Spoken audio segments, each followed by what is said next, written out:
Good morning, everyone. Lots going on this morning. Some connections that I hadn't considered before and got drawn together by somebody else, and I'll show you why it's concerning. And a new brain disease called the New Brunswick syndrome is ravaging 48 people in New Brunswick, and this is not being mentioned by the public health. It's not being talked about. It's very interesting. No updates. I'll give you information about that. That's what I'm talking about there. And so much more. So much more going on. But first, don't forget to join the mailing list. I send out a newsletter on Saturdays, except not yesterday. So maybe Sundays. I'll probably send it out today. And you can sign up on CanadaReport.co. You can also sign up on CanadaPoly.com right at the just at the homepage here, and join the forums as well.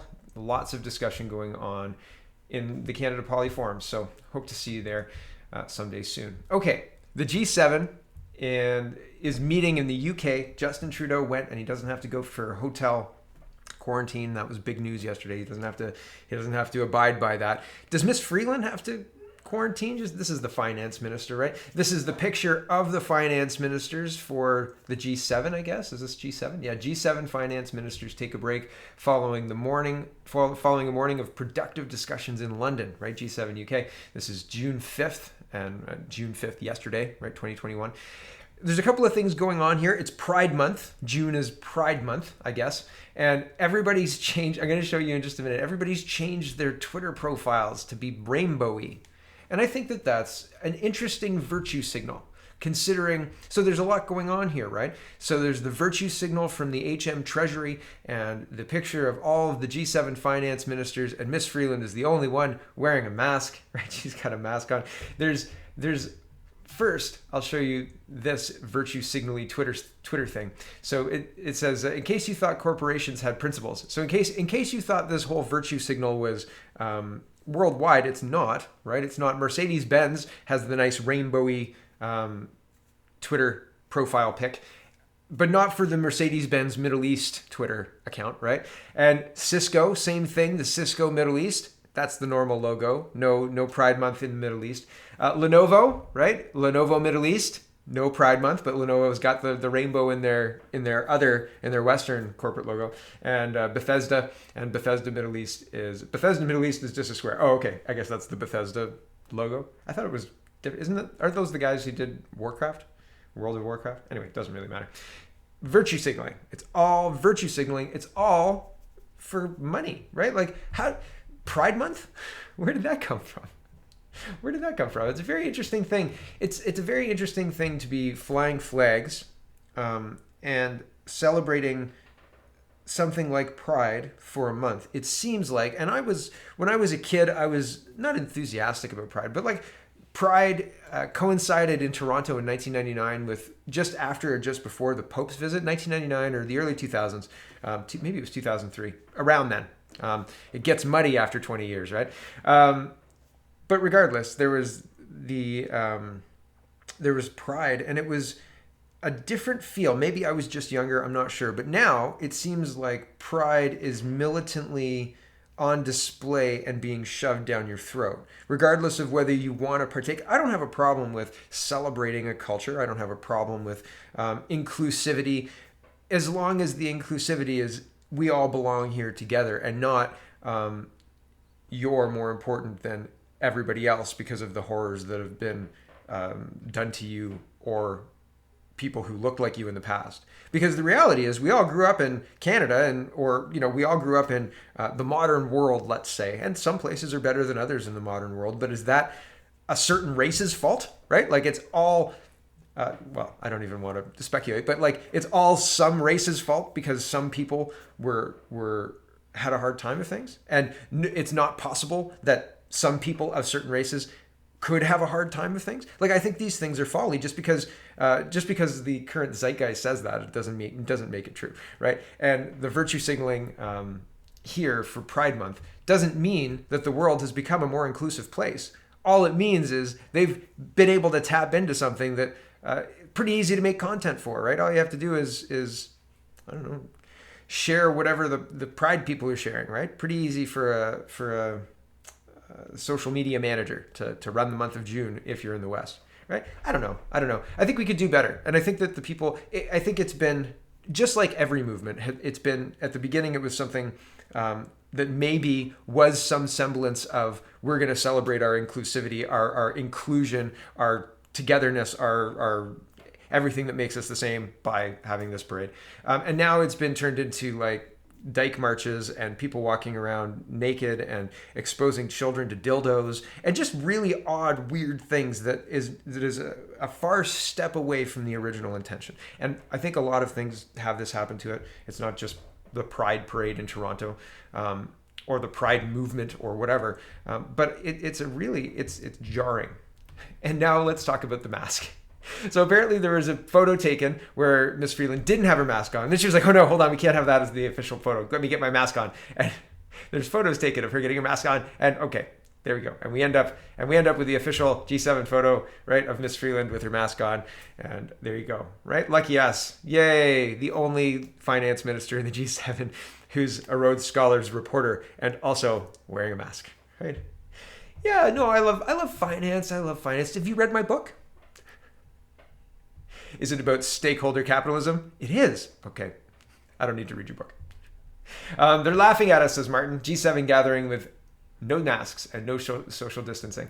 Yeah. I mean, isn't that weird? The coronavirus got the memo. Listen, dear coronavirus, leaders of the world are meeting, and we know that you know that we know that we've locked down our people and made them wear masks and do ridiculous social distancing. Can you just leave us alone? Thanks, G7 leaders, right? Like, looks like the coronavirus and the G7 leaders had a successful negotiation and they're allowed to hang out, right? But don't you dare go to a restaurant with your family. But go to Walmart, no problems, don't go to church. Right? Like, oh man, yikes. Okay, so somebody did a dig. And this is somebody in the US, and he is tying his CDC census survey into the New Brunswick syndrome. Isn't it racist to call something the New Brunswick syndrome? It's not okay to call it the Wuhan flu or the China flu or the China virus or whatever, right? Like Trump gets people angry at him for calling him those things, or for calling the China virus those, or COVID-19 those things. Right? So this is okay? The New Brunswick syndrome is okay? Okay. They're trying to say this thing has been around for a while, well before COVID-19, and certainly well before the virus, okay? A vaccine, well before the vaccine. They're trying to say, and they said in an article, I'll read it to you, that they retroactively identified a case from 2050. Isn't that convenient? 2015, this thing that they're just figuring out now was happening then. Oh, shocking, right? I've got fibromyalgia. Perfect. Okay, so this person got a survey from the CDC, and he noticed the questions were a little bit weird. And sometimes if you get into a survey, you get into a pattern of just like answering questions, and the questions can kind of get more outlandish before you start going, why do you need to know that? Like I get to postal code, and I'm like, why do you need my postal code? No, you don't need my postal code. Move on to the next question. Like, skip it, next, right? Like, I'm not playing this game, but a lot of people will just fall in and start answering questions, right? Like all sorts of crazy questions. But these questions stood out to this author. The first question, or a bunch of the questions are interesting, but this one, do you have difficulty walking or climbing stairs? Select one only, right? So you're in a pattern of answering questions, and that was one of them. Do you have difficulty seeing even when wearing glasses? Select one. Do you have difficulty hearing even when using a hearing aid? Select one. Do you have difficulty remembering or concentrating? Select one. Do you have difficulty walking or climbing stairs? And so he took pictures of those questions on the CDC site, and he links to the data sets, but I didn't have the material or the technology to put the questions that were in those data sets, because it's the census, right? So there's a lot of questions. So it was going to take me forever to go through it, and I don't have the time. But if you have the time, if you want to go through it, you can check those questions are in the census there. And he's saying the connection is these are symptoms. Right? If you're not able to see with glasses, that's a symptom. If you can't hear with a hearing aid, that's a symptom. If you're having mental fog or difficulty concentrating, that's a symptom. And if you can't walk or climb stairs, that's a symptom. Okay? And they're asking this in the census. That's kind of a strange thing. And he says that it changed the census questions changed from week to week. So they were just recently added. I'll just read the part where he says that. Hold on. Okay, so he says, I started to do my research because his original screenshots weren't getting much attention. He said he went to the census website and found you could actually download the data, and it had a list of the questions and answers you could respond with. Whenever I tried to open the spreadsheet, like there's two data files, looks like database files, and an XML spreadsheet. Whenever I tried to open the spreadsheet, it didn't have a list of questions, which I was expecting. So I couldn't decode it. But anyway, he says, there are 4 new questions that have only been introduced in the last 2 surveys. That's the difference between phase 3 PUF and phase 3.1 PUF. And I'll just show you the structure of it so you can see how easy it is to interface with. So the 3.1 PUF is the new one, right? So it's 2 new surveys, and previous to that, up to March 29th, they were putting out this one, okay, without the questions about with the symptoms that we were just talking about, okay? And then he says, this morning I woke up to this article, and it's an RT article, but we'll go through it because it's worthwhile. This is the article he pointed to. He said, it's happening and it's probably spreading. Canadian health officials baffled by mystery deadly brain disease, 5th of June, 2021, okay? A fresh outbreak of a mysterious illness has been making headlines in Canada. A neurological disease dubbed the New Brunswick syndrome, isn't that racist, has affected dozens and killed 6 people in recent months in the region that gave it its name. At least 48 people between ages 18 and 85, almost equally men and women, have been suffering from an inexplicable illness that has caused their health to swiftly deteriorate. Visual and auditory hallucinations, memory loss, difficulty walking, and balancing issues are among the symptoms of the mysterious condition, which is reported to have killed 6 patients thus far. Huh? Right? Also, I just wanted to see this file photo for New Brunswick. I thought that was interesting. New Brunswick, Canada's file photo. A blocked off road. But right, so all of the, sorry, not to get sidelined, I totally did. The symptoms asked about in the CDC screening are exactly the symptoms that are described by this RT newspaper. Now, RT is a questionable Russian propaganda newspaper, right? Okay, how about the Washington Post? Okay, mysterious, devastating brain disorders afflicting dozens in one Canadian province, right?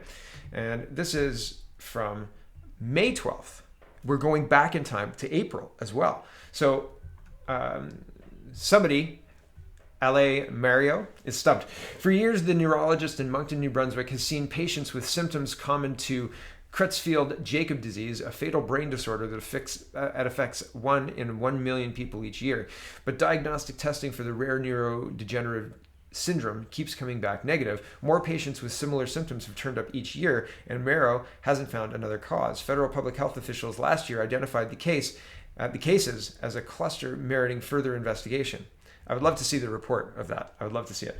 Now, Moreau and scientists and doctors from Canada and around the world are playing detective in a medical whodunit, racing to untangle the cause of the brain disorder that has afflicted 48 people, 6 of whom have died in the Moncton area in New Brunswick's Acadian Peninsula. Now, my question is, how many of those people have had their first or second shots? How many days since the first or second shot for each of those people? Have all 48 people been in 2021? Or have the 48 people been strewn through the last 5 years? I'm honestly, genuinely curious. I don't know.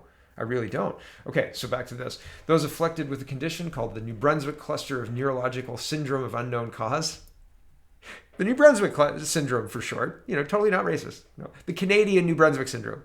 Right. Okay. For now, we have ranged in age from 18 to 85. Symptoms began in 2018 and onward for many of them, but one case in 2015 was identified retrospectively last year. Okay. Really? I would love to see the 2018 data. I would love to see how many people died in 2018. I would love to see all of the data that we've got on this. I'm very interested because, and like, I don't know that I have the chops to even like get through it, but I'm interested in seeing what kind of symptoms they're saying are this neurological disorder, what kind of numbers were happening in 2018 versus 2021, right? They're talking, and I'm getting away late again, but I'll show you in just a minute. The suffering is immense, back to the article, because it's beyond physical, said Marrero, who works at Moncton's Dr. George L. Dumont University Hospital Center. There's also the neuropsychiatric and moral suffering of the patients that is only partially relieved by medications. Sorry, my mouse has decided to give me trouble recently. The connection is kind of wonky. I use a mouse across two computers. Okay, patients experience a constellation of symptoms, Marrero said, usually beginning with atypical anxiety, depression, and muscle aches or spasms. They develop sleep disorders, including insomnia, so severe they sleep only a few nights a week or not at all. Even with medication, their brains are atrophied. Many experience blurred vision, memory problems, teeth chattering, hair loss, and trouble with balance. Some, including those in palliative care, begin administering strong medications, suffer from uncontrollable muscle jerks.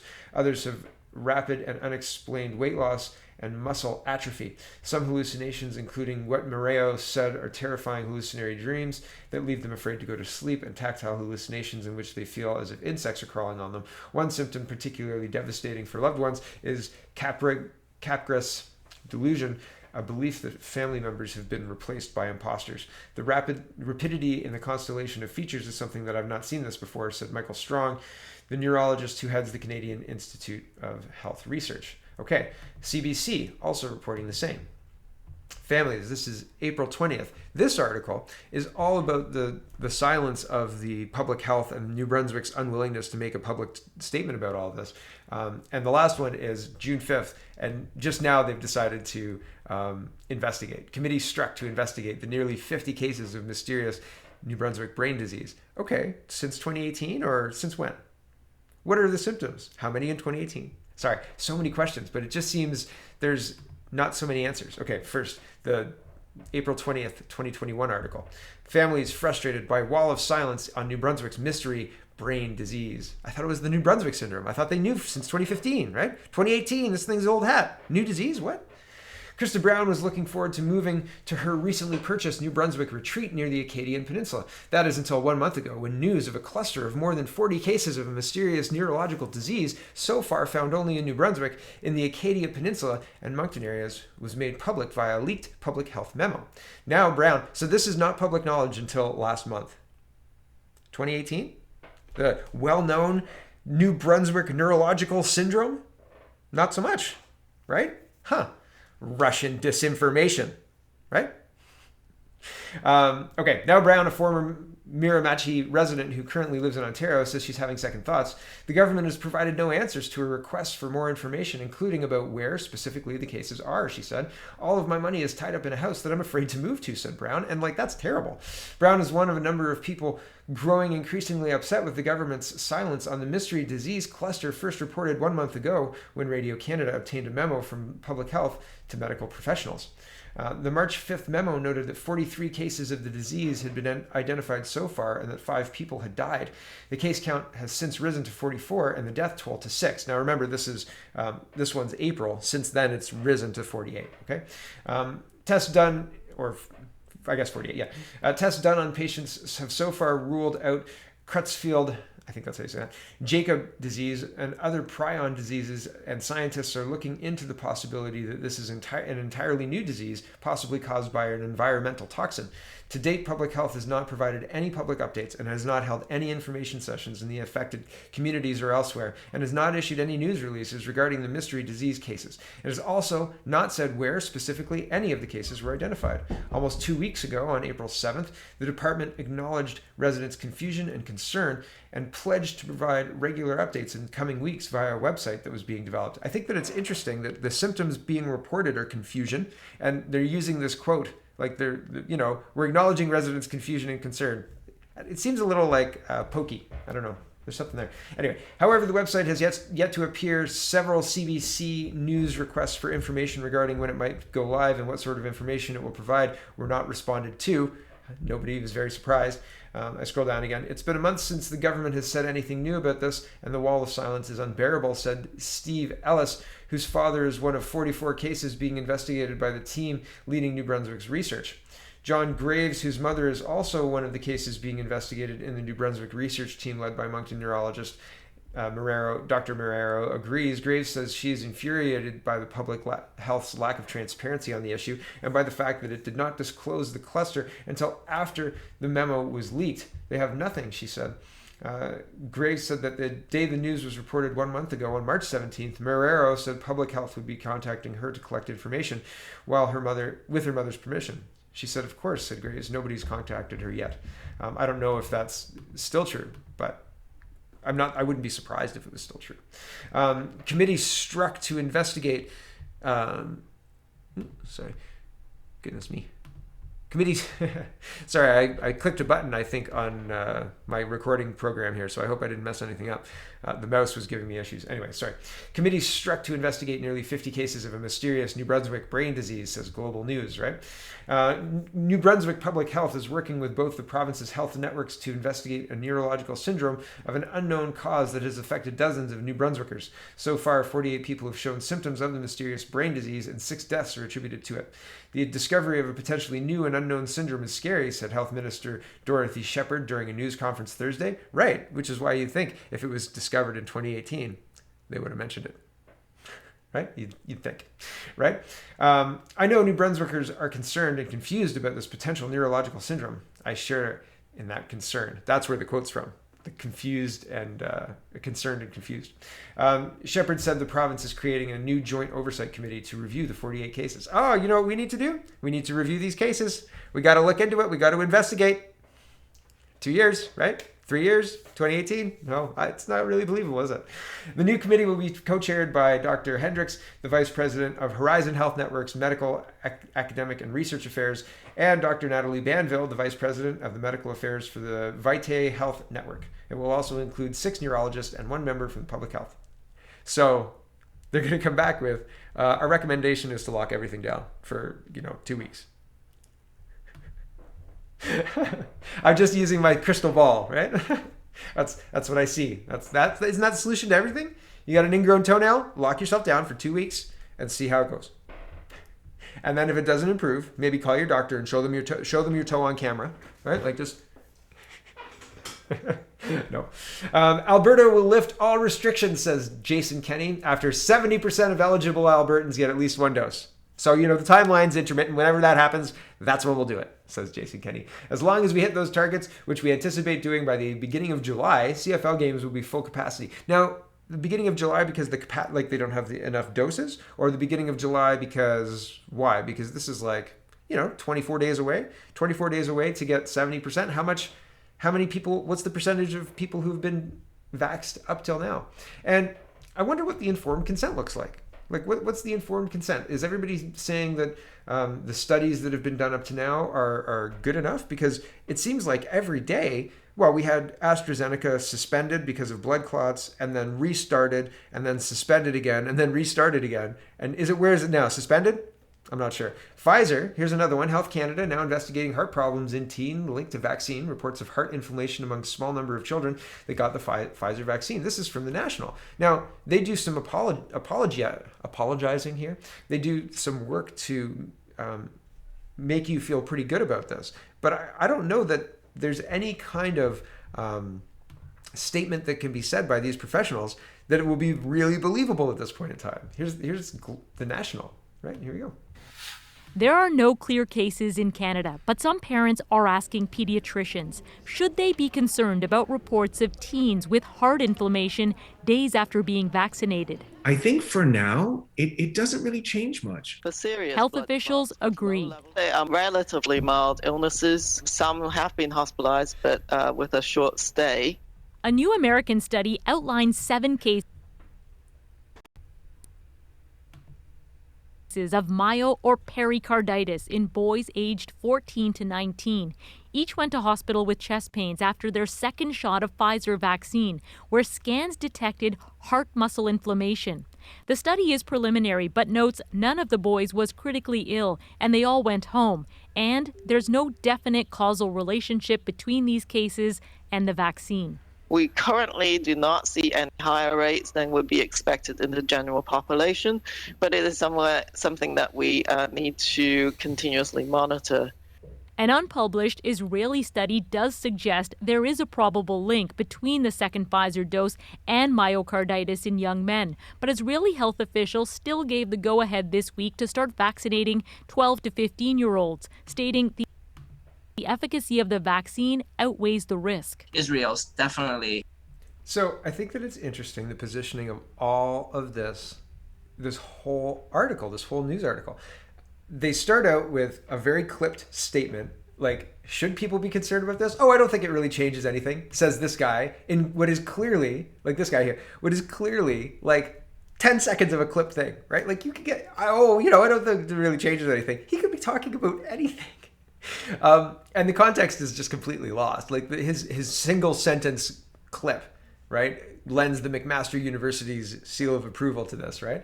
And so I think that that's funny. And I think that talking about the children, the 7 children who went to the hospital, all of them went home. None of them were long stays.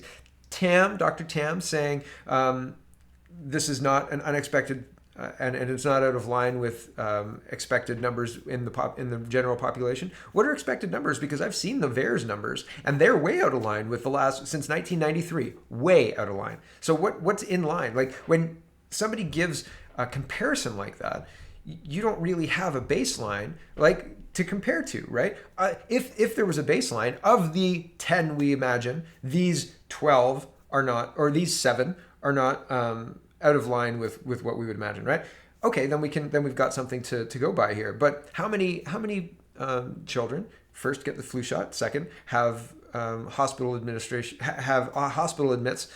for an inflamed heart muscle? Regardless of how many go home, how many get admitted to hospital for that? Because there's 7 now, right? Like there's a bunch of them, right? Like, and so these people, I don't think are very believable. And this whole positioning of this article, even though they say the Israelis, right? The Israelis have one, and they say maybe there's causal relation between the vaccine and this heart thing. They finish it with, yeah, but the Israelis gave it. They approved it anyway. So it's fine. It's fine. Don't worry, parents. It's just fine. Like. Really? You expect me to ignore the massive holes? It's like watching a bad movie and you ignore the plot holes. Like, how did they get there, right? Like, how did Jon Snow get from, didn't that used to take a long time? Remember in season 2 when they couldn't get there and then everybody froze or whatever? And so it sometimes matters, it sometimes doesn't. Sometimes you can ignore the big plot holes. But in this, why would you ignore the big plot holes? Why would you say, oh yeah, right? Like if you're buying a new face cream from Amazon or something like that. I don't know if people do that, but people apparently buy makeup from Amazon and stuff. People do research, hours of research, right? But if you're going to stick something in your arm, oh, just listen to this guy. And even more, if you're going to stick something in your kid's arm, just listen to this guy. He's fine, right? McMaster. What's he talking about? Who cares? He says, yeah, it probably doesn't change anything. Right. Okay. Totally believable. Right? So why would anybody believe these people? Research has shown, here's CBC News.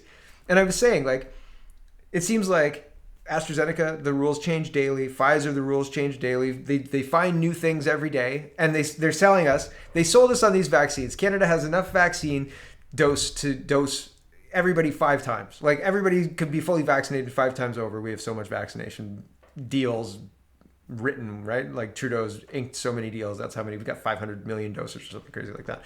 And we were sold on this because it was supposed to be super effective. Like it's super effective. It's really effective. It's exactly what we need. There's antibodies, everything's great, right? And we were sold. It's like it's like watching an infomercial after returning home from the bar, right? And then you wake up with a thing that clips to your door and it's your workout, it's your home gym. And you're like, why did I buy this thing?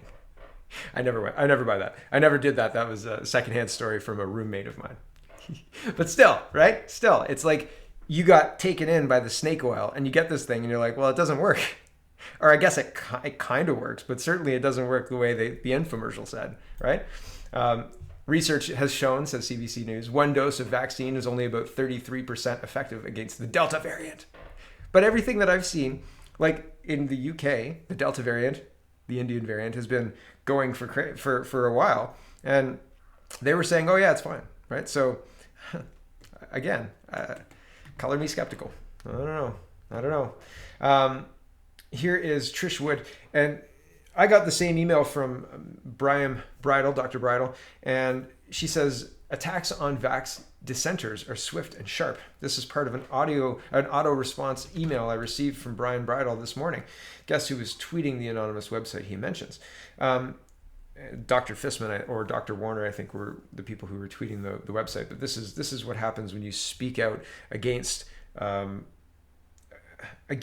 accepted right think that is being pushed currently by the establishment. And so Chishwood says, well, this is Brian Bridle. And Dr. Bridle, he says, I found myself under vicious attacks by some. A libelous website has been developed using my domain name, a false Twitter account has been created, and a public smearing campaign has been initiated. I'm even experiencing some harassment in my workplace. As such, I am unable to fulfill many of my regular duties. I'm sorry, but I simply cannot respond to most of the emails and phone calls I'm receiving. Such are the times for some academic public servants. So, yeah, overwhelming. And when you speak up, people are coordinated and quick to tear you down. And I've been talking about that as well. And I've been talking about how it's frustrating that it doesn't seem like there's any entity that is engaging with the idea that if you get organized and you are impactful, you will run into these limitations. You will get called racist. They will use the law against you to shut you down. You need to have a recourse for this. You need to have lawyers retained. You need to, it's expensive. It's expensive, and people don't understand what they're getting into, I think, sometimes, right? And then they're completely blindsided by the coordinated attack that they end up in the middle of a storm, a complete shitstorm, that they didn't realize was coming. They were just trying to be truth tellers. But the thing is, the truth is no longer enough. It used to be enough, but it's not enough anymore, right? And that's the cold hard truth. Okay, there used to be a thing called the Liverpool Care Path. And the Liverpool Care Path was blamed with killing a bunch of people in England. It was not a care path, more it was a way to withhold care, I suppose, and to, well, there was litigation, etc. And people are now alleging that the Liverpool Care Path was packaged up and exported and potentially used as the framework for the triage framework we're using in Ontario as well. But it was packaged up and exported and then re-implemented under COVID rules. And there's this UK kind of independent guy is going through the story. And it's very interesting because there's other data that backs up what he's saying. Sorry, my mouse is giving me real problems today. Real problems today. Today we'll be here. So this is the intro, and I'll let him tell his story here because I'm not doing it justice, and I'll leave the rest of the thread. It's worth watching. I think that this is not just happening in Canada. This is not just happening in the UK, and so I think this is instructive of if something stinks, maybe it might be happening in your country too. Okay. Hello and welcome to Right Now. Jackie Devoy has appeared on Right Now before. She's a journalist, but an actual journalist, not just someone that calls themselves a journalist with their fingers tightly crossed behind their backs. Because she has a reputation for following the truth rather than the route of least resistance, Jackie attracts an awful lot of whistleblowers that want her to share their stories. So, after a year of researching a story and hearing countless real-life accounts, she approached 28 different mainstream media outlets to pitch what she felt was an enormous story. None of them took it. We're talking about a story of state euthanasia and a drug called midazolam. It's a huge story. Surely the mainstream media would want to be the ones that broke it. Well, we'll have to do their jobs for them then. It certainly won't be the first time. Today we'll be hearing from Wayne, Ruth, Emma, Ravi and Celia, 5 whistleblowers that are going to tell us about their personal experiences and their campaigns for justice. We're also going to be talking to former Manchester mayoral candidate Michael Elson. We'll be talking about the now scrapped, apparently, Liverpool Care Pathway, or rather the pathway to death as it was known. We'll be discussing how this barbaric policy that gave quotas and financial incentives to hospitals to place patients on end-of-life care, how it was brought back in 2020 as a coronavirus response. So that's that's very concerning, right? If you're paying attention and you're watching what's happening and what the threats of Dr. Fissman and Dr. Warner are, we will withhold care if you don't comply with these lockdowns, and the numbers show you're not complying, you evil, evil peasants. I mean, citizens, right? And so I think this is the root of that, and I think that it's worth noting. And it's some damning testimony. It's some very, very interesting discussions about milazepam. I got it terribly wrong, I'm sorry. The drug that they're using. They've got Hancock, who's the medical, the Minister of Health. I think he's the Minister of Health anyway. Asking for these drugs. Matt Hancock had bought up all their Mizolan. I'm getting it terribly wrong, but it's the same drug. And this is very problematic. They're alleging a euthanasia, a planned euthanasia of people, withholding care, putting people in end-of-life care, regardless of whether they need it, incentivized by money, right? Very, very scary. This article is in French, but explains how they used a drug called Rivoltri to cull the elderly in France. I believe it's France. And Matt Hancock had bought up all the midazolam, euthanize. It says it in French there, but concerning, because the accountability is not there, right? How do we say no to all of this? It's all moving too quickly. Our courts are far too slow. Yesterday during the G7, this is kind of G7 news. We're going to get into G7 news, economy, Mark Carney. We'll talk about COVID again, but not vaccinations. Taxes are interesting, but yesterday, major tax agreement, only first step toward global deal. So the Biden administration wanted to tax the big guys. This is part of the reason that C10 is a thing. They're trying to tax big earners on the internet. And what does big earners mean, right? But major G7 tax agreement, only first step. Finance minister says Canada still plans to implement tax on digital services for 2022. I heard it was 2021 on Canada Day that Netflix would start paying GST. But Finance Minister Chrystia Freeland said Saturday an agreement made by a group of 7 G7 countries on taxing multinational companies and setting a global minimum corporate tax rate was just a first step towards a global deal. She also said the Liberal government still intends to go ahead with a 3% digital service tax announced in last month's federal budget that is set to come into effect next year, contingent on any international deals. The first pillar of the agreement announced Saturday would give countries in which major multinationals do business taxation rights to at least 20% of any profit above a 10% margin. The second pillar involves setting a global tax floor of 15% for corporations implemented on a country-by-country basis. Multinational companies need to pay their fair share of taxes. Jurisdiction shopping allows them to avoid doing that, Freeland said in a call with reporters Saturday, referring to business and accounting practices that shift profits to low-tax countries. Key questions remain, especially which multilateral companies will be captured by the new rules in the first pillar and how the new tax profits will be distributed among affected countries. Right, because if you decided to tax Facebook at 15%, they just turn your country off, right? Unless everyone's doing it, and then not so much, right? So, yeah, O'Toole doesn't like it, but it's only one pillar in a letter, in a long kind of rambling letter. If he wanted to make this point, he should have made this point. You can't make this point and also say we should also, he says, okay, he talks about the taxes, but he says, as the Prime Minister, I implore you to use your voice in the world stage to call for the relocation of the 2022 Winter Olympics out of Beijing. So, it kind of loses its punch when it's the third paragraph in the letter, in a rambling letter, fourth paragraph in a letter, right? So this is the part of the letter that he talks about it. He says, furthermore, the Deputy Prime Minister has indicated that during the G7 Finance Minister meeting, she may agree to the new global tax deal, which will set minimum tax rates for Canadian businesses. I implore you to reject this new tax proposal during your G7 leaders meeting and unequivocally state to G7 leaders that Canadians, and Canadians alone, determine our nation's domestic tax policy and rates. This is a global cartel to shake down that internet people that are stealing their tax money. They used to get GST when you went to Blockbuster, right? Goods and services tax, but no more. You don't get to pay that GST every time you have a late fee and all that other stuff, right? GST every time you rent your movie. So they're trying to get their hands on that lost taxes. O'Toole also talks about the job losses, and we're going to get into the job losses in just a second. But again, if you want to talk about the job losses, write a letter about the job losses. You can't. It's not effective to have a letter that's kind of a mishmash when each issue deserves its own essay, really.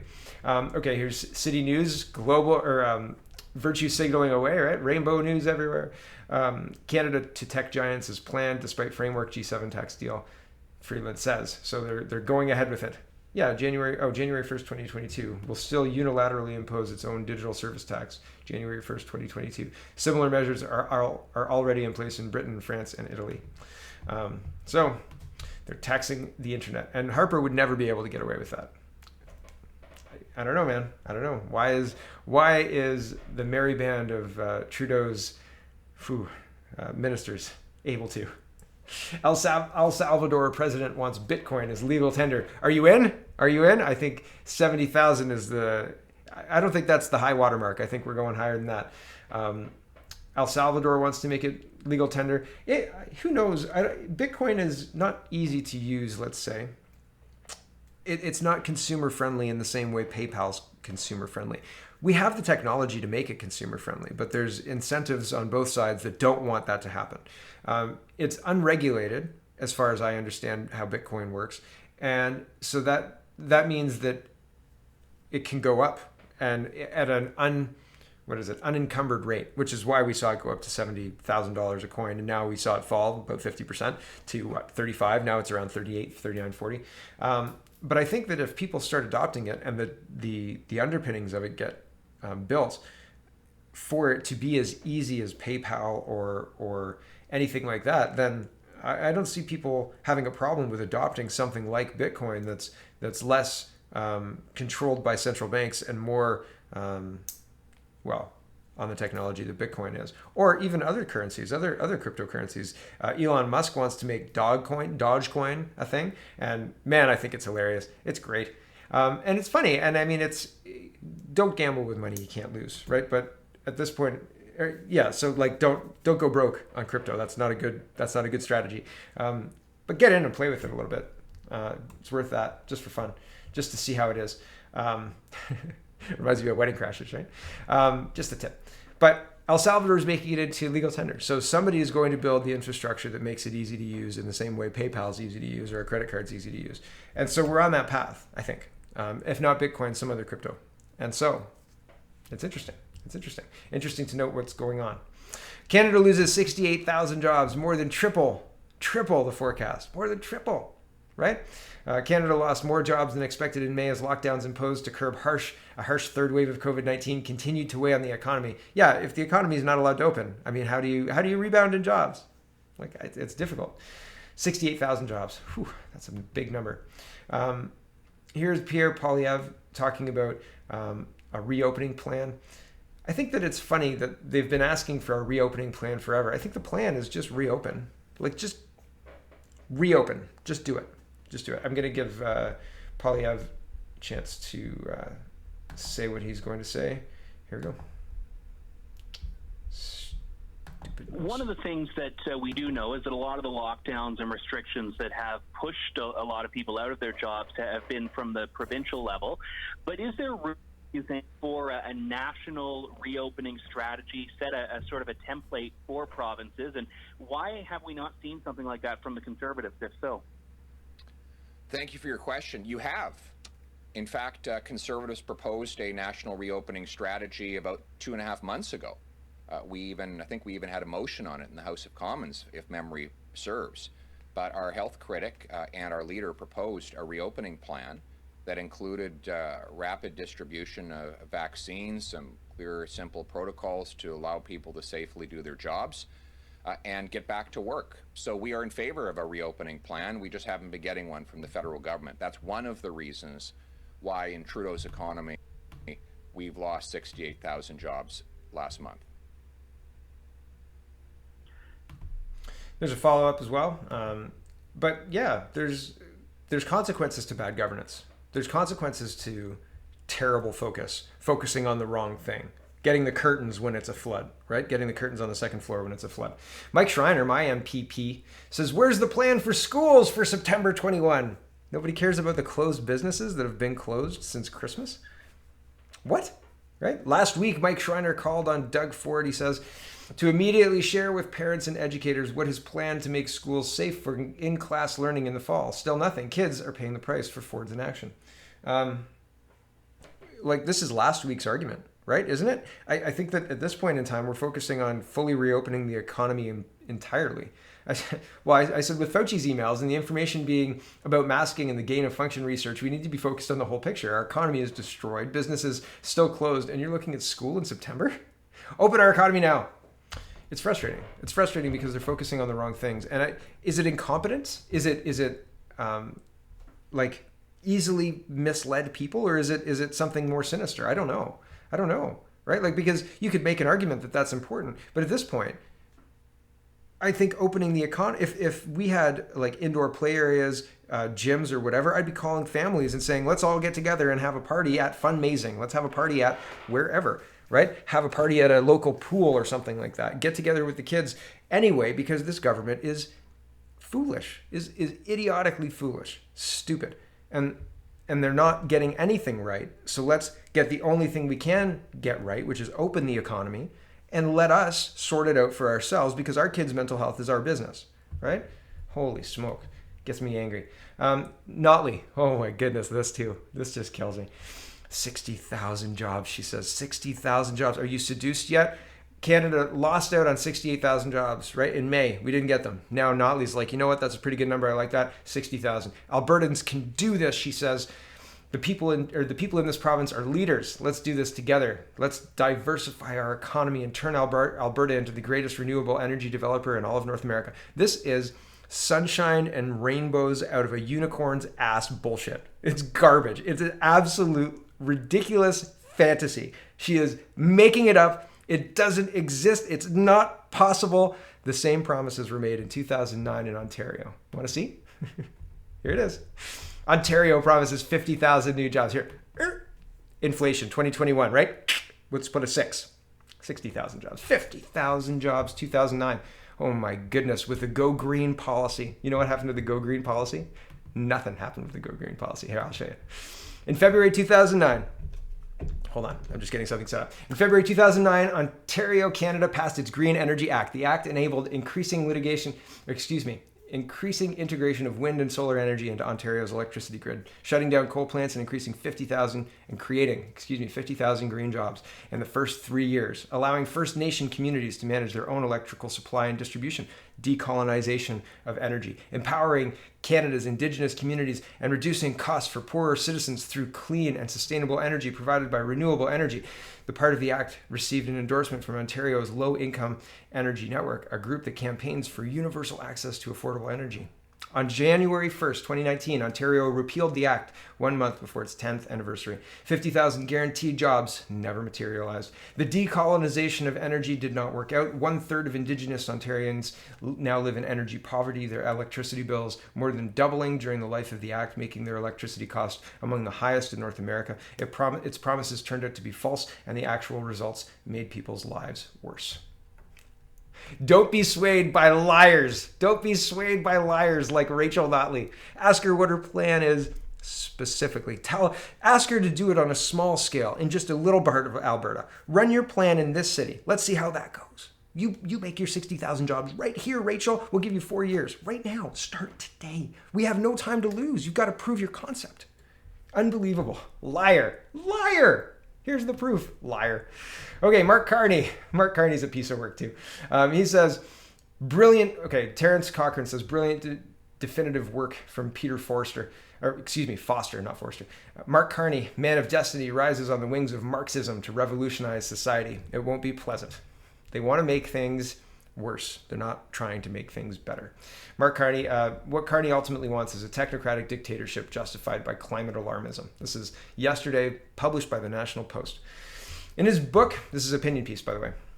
In his book, Values, Building a Better World for All, Mark Carney, former governor both of the Bank of Canada and the Bank of England, claims that Western society is morally rotten, And that it has been corrupted by capitalism, which has brought about a climate emergency that threatens life on Earth. This, he claims, requires rigid controls on personal freedoms, industry, and corporate funding.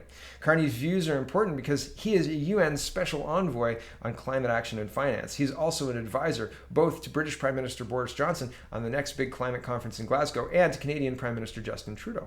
Since the advent of the COVID pandemic, Carney has been at the front and center of the promotion of a political agenda known as the Great Reset, or the Green New Deal, or Building Back Better. All are predicated on the claim that COVID and its disruption of the global economy provides a once-in-a-lifetime opportunity, not just to regulate climate, but to frame a more fair, diverse, more inclusive, more safe, and more woke world. What happened when Ontario got promised 50,000 green jobs and the ushering in of by the affordable energy, or the Ontario's low-income energy network, who advocated for access to affordable energy for all. Their energy prices doubled. They live in energy poverty. Those 50,000 jobs that they used to get the darn thing passed never materialized. They lied, and they suffered no consequences for it. Don't get drawn in. It's the same lie, and this one's on the national level, national scale, okay? It's unbelievable.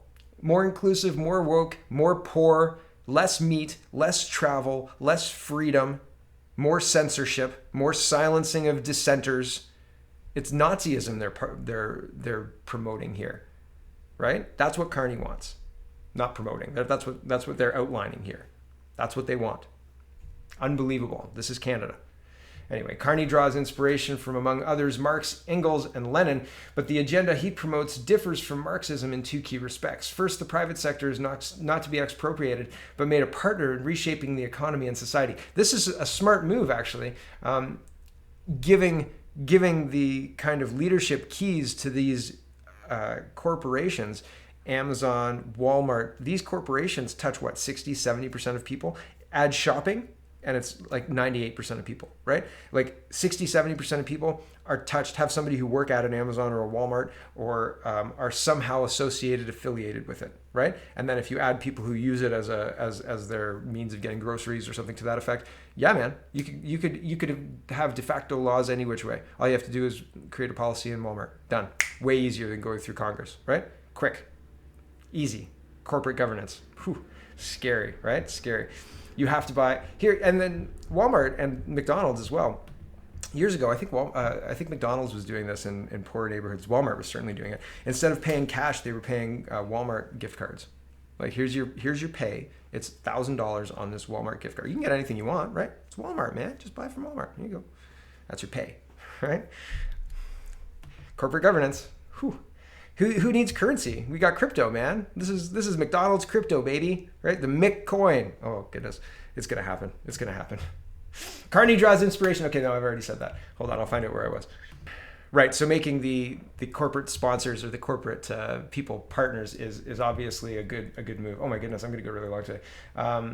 Second, it does not make the promise to make the lives of ordinary people better, but worse. Carney's Brave New World will be one of severely constrained choice. Less flying, less meat, more inconvenience, and more poverty. Assets will be stranded. Used gasoline-powered cars will be unsaleable. Inefficient properties will be unrentable, he promises. The agenda's objectives are, in fact, already being forced, not primarily by legislation, but by application of non-governmental, that is, demographic pressure on the corporate sector via the ever-expanding dictates of environmental, social, and corporate governments, and by sustainable finance, which is designed to starve non-compliant companies of funds, thus rendering them, as Carney puts it, climate roadkill. What ESG actually represents is corporate ideological compulsion. It's a key instrument of stakeholder capitalism. We've heard that term before. That's what Chrystia Freeland believes in. Carney's agenda is promoted by the United Nations and other international bureaucracies and a vast, ever-growing array of non-governmental organizations and fora, especially the World Economic Forum, where Carney is a trustee. Also, perhaps the most surprising, by its corporate victims, no one wants to become climate roadkill. So Carney says it's simple. Climate change is real.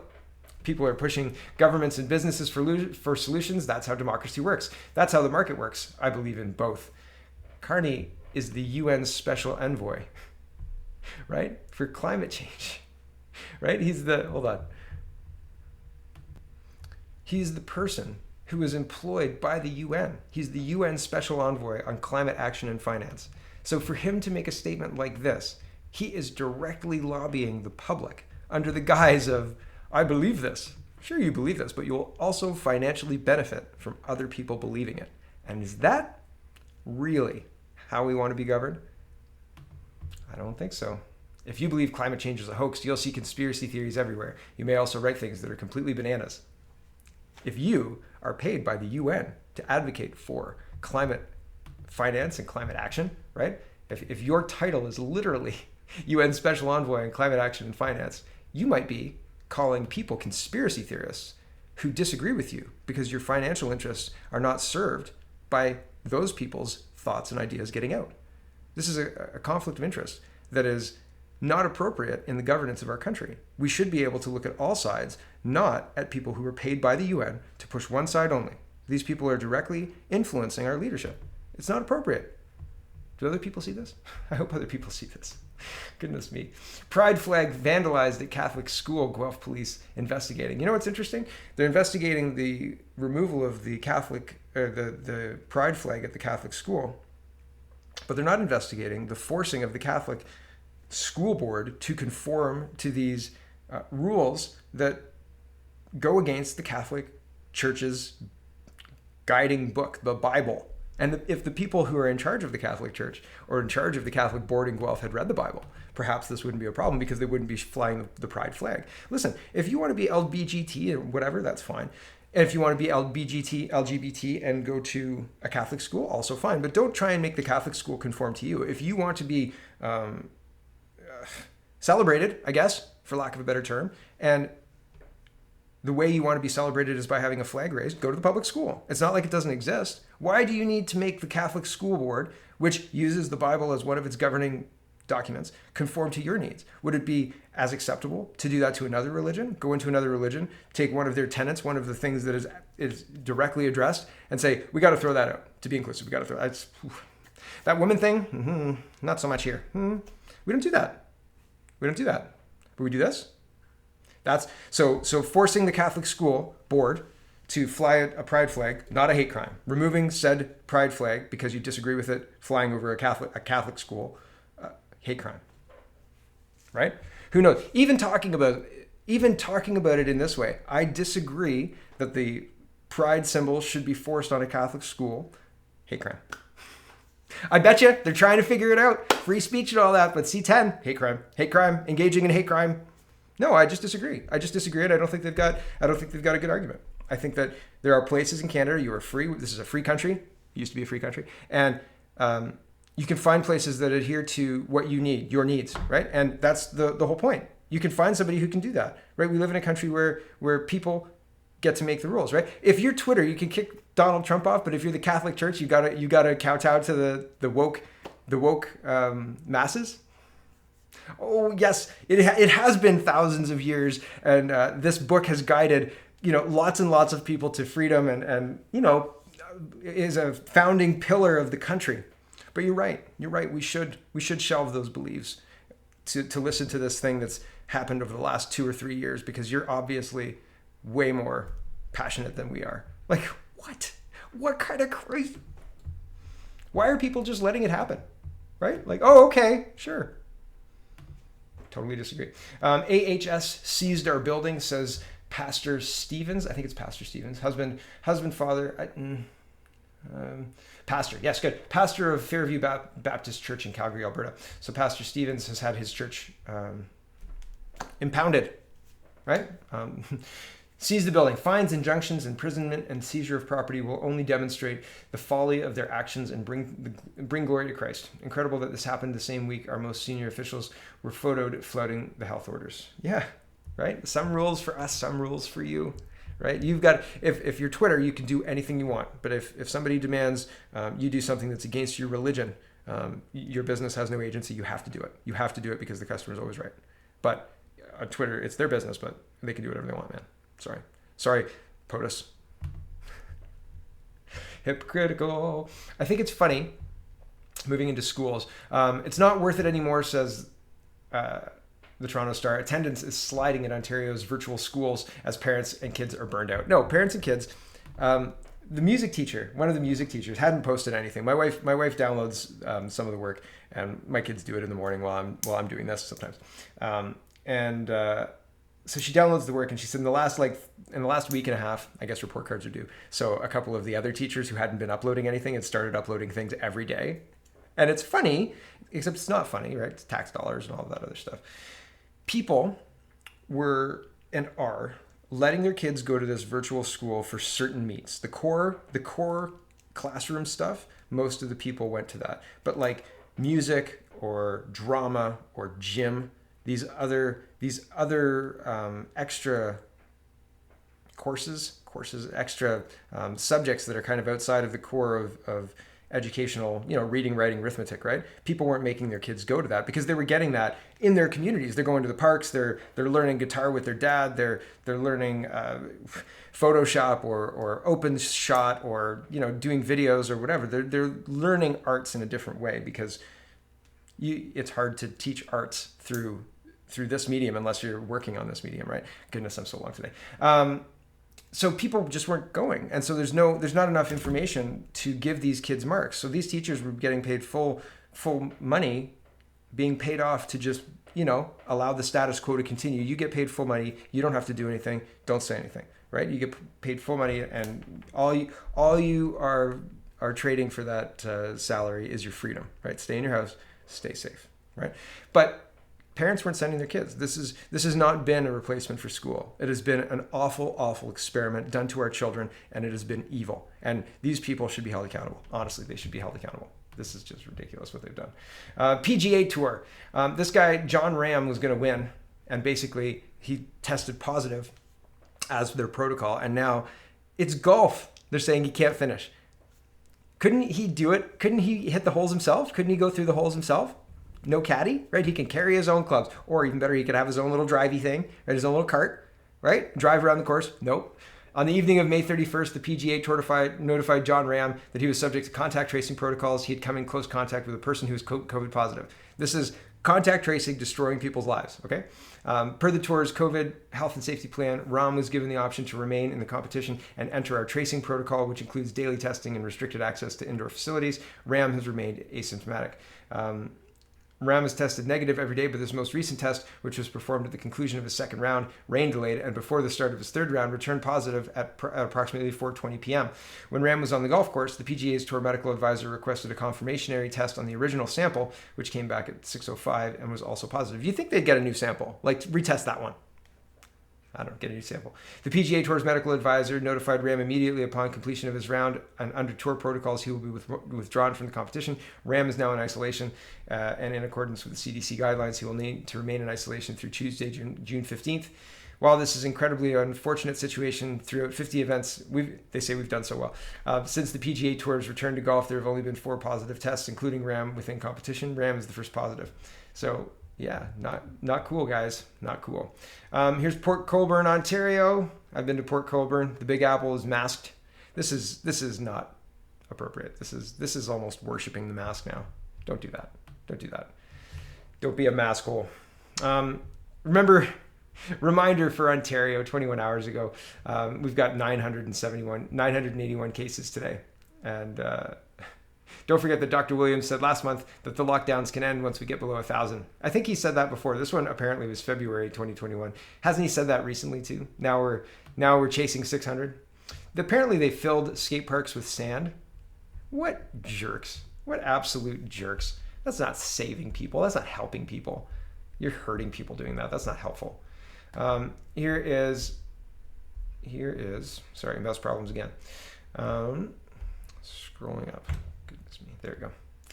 Trudeau government invoked cabinet secrecy on COVID quarantine hotel decision, shielding it from court. We've seen this before as well. The federal government claimed cabinet confidence over its discussion on COVID-19 mandatory quarantine hotels, shielding what was behind the decision even from the scrutiny of Chief Justice for the federal court as a trial challenging constitutionality of the coronavirus or controversial rules. Cabinet confidence has been claimed, so none of us today can say what actually was before cabinet when they made the decision. Lawyer Robert Hawks complained to the court. What we're left with is the contextual evidence that the government has put forward to say, even though we won't tell you what was before the folks who made the decision, we can tell you what was generally available at the time.